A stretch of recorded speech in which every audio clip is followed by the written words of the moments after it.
Hi, I'm Professor Green, and now we'll be doing Chapter 5, Part 2. Let me go ahead and share my screen. And I think this is an exciting topic because we can all, again, relate to this, not only in the workplace, but in life as well. What are we motivated to do on a regular basis? So, the learning objectives for this section are to define some basic psychological needs and how they affect behavior in the workplace.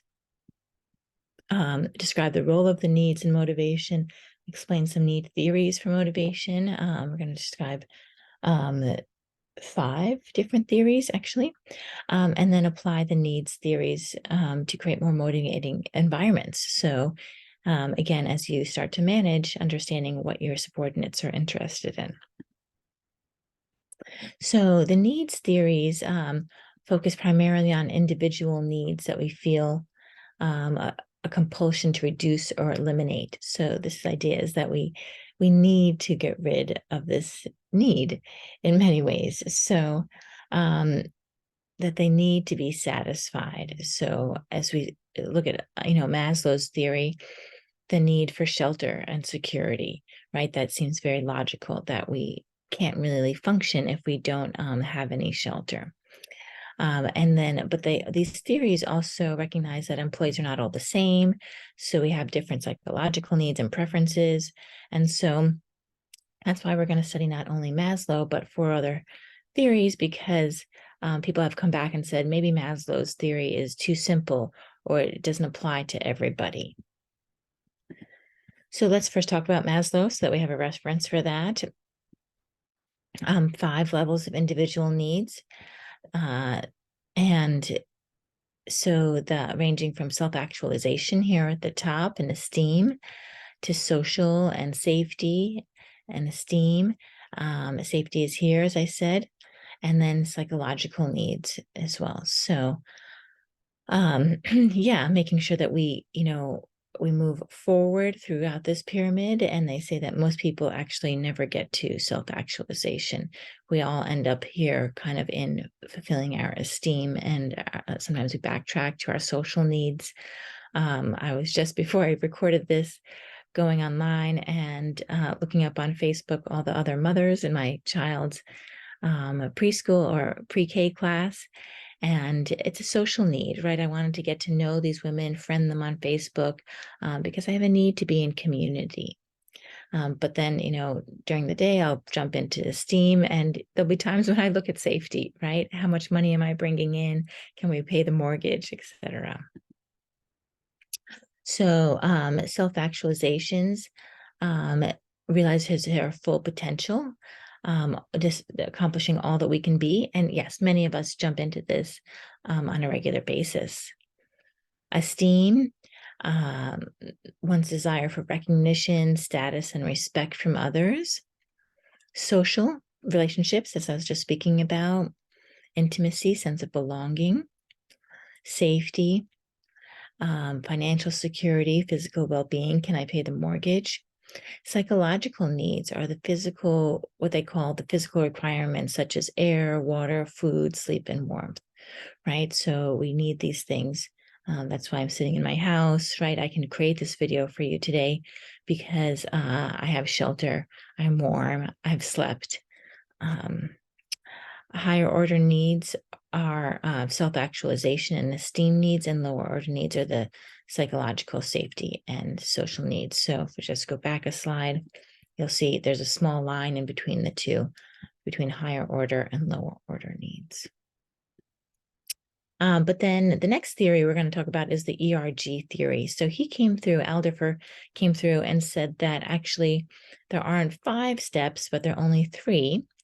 And he classifies it as existence needs, psychological and material well-being, so kind of like bunching those 2 together, relatedness needs for satisfying interpersonal relationships, and growth. So as you can see, there's an alignment, and we'll look at the next slide, and there you can see how they come together, but he kind of compressed them because he felt that we didn't necessarily need 2 levels. And, here growth is kind of halfway through self-esteem, etc. But safety and psychological, he just classified as existence. which, right, there is a lot of overlap between safety and psychological. Since I grew up with Maslow, I'm a little bit, I have a preference for him, but I can see where Aldifer wanted to make it a little bit more simple. Then we move on to the manifest needs theory, and this happened in the 1940s. So, you can imagine the World War II is starting to end, and people have time and space to think about these psychological issues as opposed to being stressed with their safety issues. So they're saying that a way of measuring, there's a test of way of measuring human needs. Um, People view pictures and write stories about what they see. And then he identified these themes that he believed corresponded to needs acquired over time as a result of life experiences. So as you can, I like to think about, understand the history of these theories because as you can see, right, during the war, people had very dramatic, different life experiences. So there was a need that showed up for achievement, like people needed to get feedback, willing to take risks, etc. They want to win. There's also a need for affiliation. So again, overlap with Maslow and the other theory, affiliation, being on teams, they want to get along. And then there's a need for power. And my mom was just talking about this, that, everybody has a need for power, that they want to seek exposure to power. They want to be in charge. They want to make an impact in their life. They want to be visible. So this is what those interviews in 1940 after World War II, what that research showed. And then we have another theory, the emotional drives need. This is the fourth of the fifth model. Identifies 4 emotional drives or needs that people need to satisfy at work and in daily living. So as you can see, I think it's great to look at these different theories because so many people have looked at them. And as you get to be a manager, understanding, what are people's needs and is it just safety or really is it power, etc. So Lawrence and Noria, they said the need was to acquire. So getting rewards based on performance. They need to bond, so there needs to be collaboration. It's one of the reasons why I kind of stopped consulting or even becoming a full-time mom, because I was excited to get back into the workplace and collaborate and meet other people. Which being a full-time mom, I could have done it there too, but yeah, it was a lot simpler just to go to an office and have a whole team as opposed to seeking out my mom friends and things. Comprehending, and the work environment obviously motivated me. Comprehending, satisfied job design that provides a sense of meaning. So again, do you feel like you're doing something to help the world? And then defend. You have a need to defend that there should be fair practices. And so you can see now these ideas of fair practices are starting to show up as these models evolve, because that wasn't necessarily a thing, right? People were used and abused, not to put it lightly, but right, when we talk about factories and things for decades, but now, and work environments, etc. But now this is a very popular topic.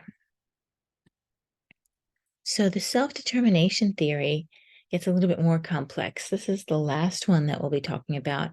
It emphasizes 3 universal and basic psychological needs, a motivation, extrinsic motivation, and intrinsic motivation. Should sound familiar, right? Also from what we talked about earlier this chapter. So we need to have the autonomy, the need to feel in control and have options. Competence, the need to feel adequately challenged so you can experience mastery. And relatedness, the need to feel that one belongs. So again, you see this showing up. People can't just come to work and do their job. They need to feel included as part of the community. And that, again, going back to my master's thesis, was really what my point was, that when people met for yoga or mindfulness or any type of class during lunchtime, they felt really connected and really bonded. And one of the most productive groups in the organization was the accounting group. And they came every day, 3, 4, 5 of them to the yoga class together. People never quit. People were really excited to be there. They, worked long hours because they felt like they belonged. And so to just a deep dive into this theory, amotivation, right? There has to be an absence of intentional regulation. So you have to kind of feel like you're moving forward in the flow, but there's a lack of motivation. And then when we move into extrinsic motivation, right, this is reward and punishment, self-worth contingent on performance, importance of goals and values, coherence amongst the goals and regulations. And then this all moves forward into intrinsic motivation, interest and enjoyment of the task, etc. So we'll go through this self-determination theory more in class, but that's kind of an oversight. As you can see, these theories are getting sometimes more basic and then sometimes more complex. I will see you in section 3 of chapter 5.